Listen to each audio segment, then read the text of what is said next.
بشرا جی، آپ کے والد صاحب احمد بشیر بہت respected journalist, film maker, writer.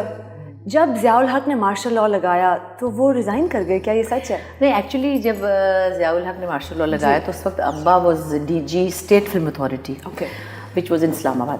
اچھا، اس میں اسلم اظہر صاحب چیئرمین تھے اور قدرت اللہ شہاب صاحب اس وقت سیکرٹری انفارمیشن تھے. سو انہوں نے آ کے کہا کہ یہ سب غیر اسلامی ہے. ضیاء الحق نے کہا دوزخ میں چلے جائیں گے جو لوگ یہ کام فلمیں وغیرہ بناتے ہیں. تو اس میں ڈاکیومنٹریز وغیرہ بنتی تھیں، تو وہ خیر محکمہ ختم کر دیا گیا.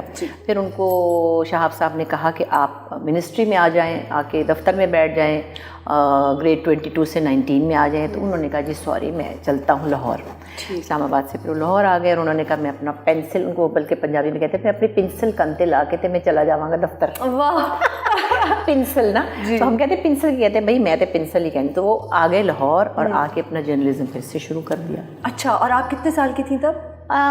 میں جس وقت شادی ہوئی تھی I was 20 اور میری شادی کے تیسرے مہینے کو وغیرہ ہو گیا تھا نا، مطلب صحیح، ٹھیک. تو وہ پھر ابا، میں اسلام آباد میں رہ گئی تو وہ لوگ لاہور آ گئے واپس. آپ کی فیملی میں سب جو خواتین ہیں، آپ ہیں، سنبل آپا ہیں، نیلم آپا ہیں جو میرے ساتھ لاہور میں ہوتی ہیں، اسما آپا ہیں.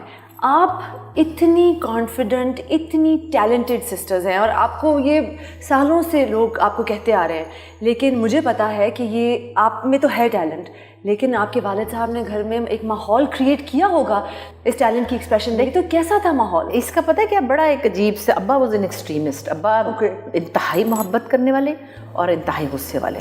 دو چیزیں تھیں. ہماری جان بھی نکلتی تھی ان سے اور ہم چپکتے بھی بہت تھے اور وہ ہم کو چپکے ہی رہتے تھے ہر وقت. ان کی عادت تھی کہ بچیوں کو، بیٹیوں کو لپٹ کے اوپر ٹانگ رکھ کے پپیاں کرتے ہی جاتے تھے ہمیشہ. تو مگر جب غصہ ایک للکار ماری اور وہیں ہماری روح فنا. بٹ ان کے بڑے اسٹرکٹ رولس تھے. جی، گانا، پرفارمنگ آرٹس، لکھنا، یہ سب بہت ہی خوبصورت کام تھا جس میں ہمارے گھر میں کوئی ایشو نہیں تھا.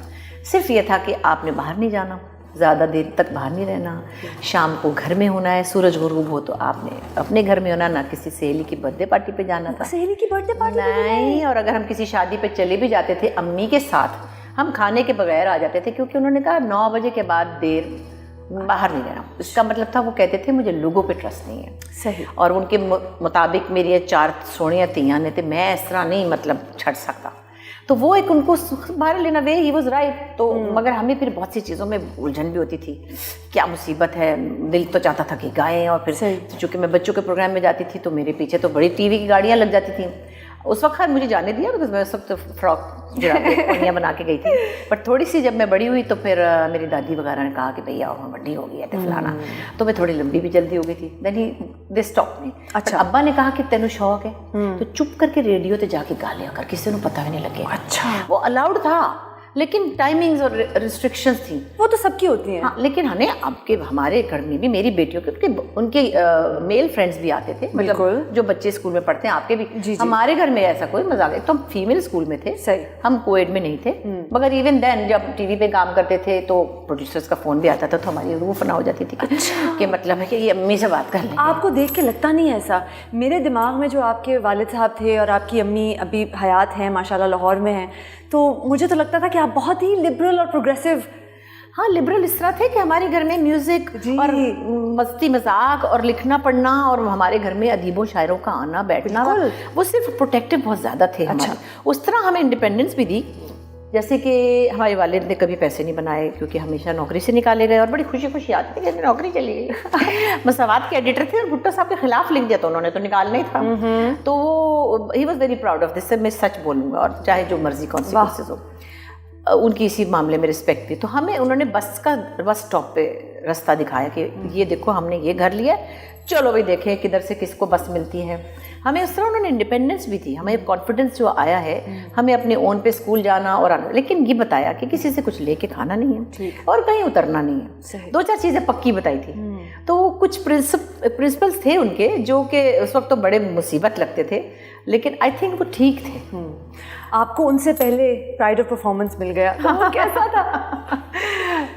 نہیں، ان کو پتہ ایک دفعہ ملا جی، اور پھر پتہ نہیں کیا شاید کوئی کسی گورنمنٹ کی پالیسی میں یہ آیا کہ جی وہ ذرا اپنی بات کہتے تو ان کا واپس ہو گیا تھا. میں نے اچھا، پھر مجھے مل گیا تو پھر اس کے بعد کافی دنوں بعد آئی ڈونٹ نو ان کو شاید بے نظیری کی حکومت میں ملا تھا.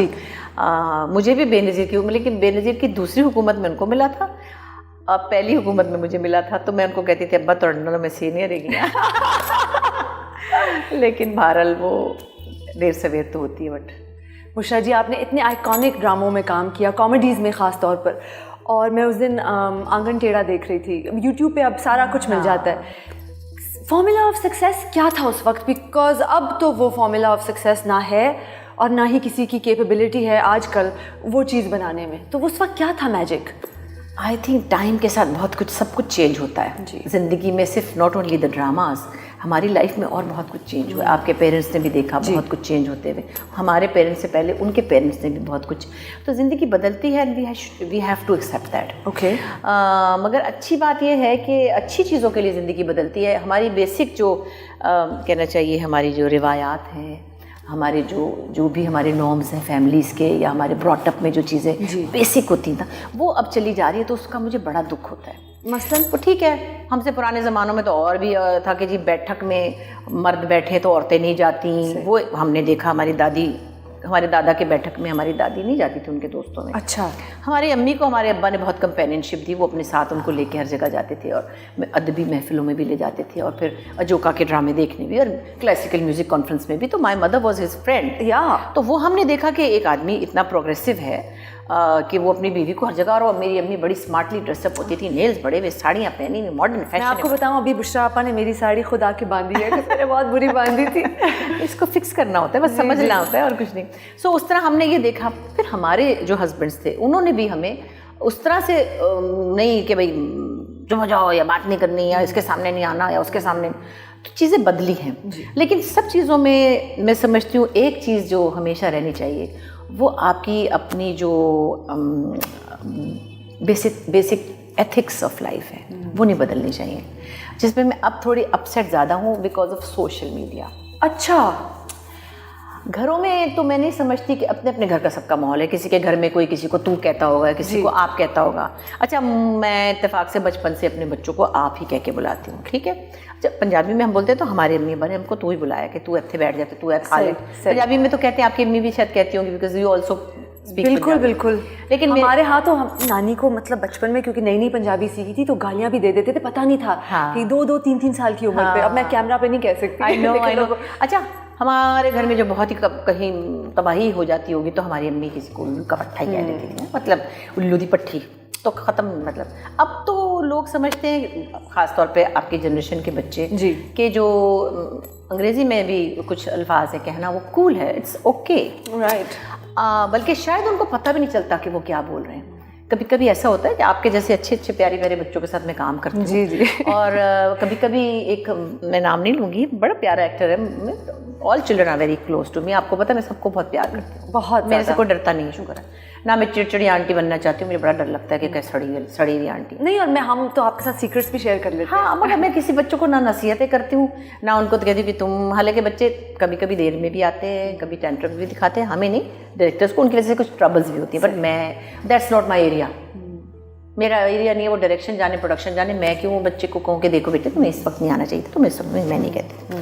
خیر نہیں, وہ بات کرتے کرتے وہ بچہ ایسی 2-4 باتیں کر گیا, اسے خیال ہی نہیں رہا کہ میرے سامنے ایسے نہیں بولنا چاہیے, مطلب بولنا ہی نہیں چاہیے تو کم از کم. اور میں نا ایسے ہوگی کہ میرا یہ دل بھی نہیں چاہا کہ میں اس کو یہ ایکنالج کراؤں کہ تم نے کیا بات کہی ہے. مجھے اتنی شرم آ گئی, مطلب مجھے نہیں عادت کہ میں اس کو کہوں کہ تم نے یہ کہا. یہ تو اصل باتیں کر رہا تھا, نہیں کسی کے بارے میں بات, جیسے کسی کو کہتے ہیں پانی کا گلاس, اس نے کوئی ایسی 2 لفظ بول دیے جو کہ کوئی اس کے خیال میں کچھ پتہ ہی نہیں چلا, اس کو پتہ ہی نہیں چلا, ورنہ وہ بہت تمیز والا ہے. تو میرا مطلب یہ کہ یہ اتنا آپ کی ایک ڈیلی روٹین میں یہ لفظ آ چکے ہیں کہ وہ آپ کو یاد ہی نہیں رہتا کہ یہ کتنی بری بات ہے. یہ بری بات ہے, اس کو سمجھیں. یہ برے الفاظ بولنا بری بات ہے. مطلب میں اس کو اور کس طرح کہوں کہ یہ بری بات. آپ کو لگتا ہے کہ سوشل میڈیا پہ جو ریویورز بھی ہیں, جو مطلب بالکل ادھر کوئی گائیڈ لائنز نہیں ہے نا, ایکسٹریم کانٹینٹ جو ہے وہ زیادہ چلتا ہے, اور وہ پھر زیادہ تر یوتھ ہینڈل کرتی ہے, کیونکہ ہمیں تو اتنا آتا ہی نہیں ہینڈل کرنا, ہمارے تو دوستوں کے پاس ہے بھی نہیں. اور میں نے تو ابھی بھی تھوڑا سا شروع کیا تھا تو میں گھبرا گئی, کیا ہو گیا, بس مجھے سمجھ نہیں آئی. بدتمیزی کسی نے اتنی کی کہ سیریسلی مجھے ہینڈل کرنا نہیں آیا, کیونکہ مجھے عادت ہی نہیں ہے. اللہ کی فضل سے کسی نے منہ کے اوپر بھی کبھی ایسے گالیاں نہیں دی. تو پھر آپ جب پڑھتے ہیں میں جو اتنے آسمان پہ چڑھی ہوئی تھی پتہ نہیں میرے تو بت بنے ہوئے ہیں, اللہ جانے میں تو پتہ نہیں کون ہی ہوں, تو مجھے تو سارے ایسے ہی کہتے رہتے تو یہ کون اٹھ کے گھٹیا باتیں کر رہا ہے, تو مجھے غصہ آ گیا. تو وہ نہیں ہونی چاہیے, ضرور کرٹیسزم ہونا چاہیے, فن بھی ہونا چاہیے. ہم تو اتنا مذاق کرتے ہیں ہم, اور ہماری کمپنی میں لوگ پیٹ پکڑ لیتے ہیں جی, مگر اس میں ایک بھی گندا ورڈ نہیں ہوتا.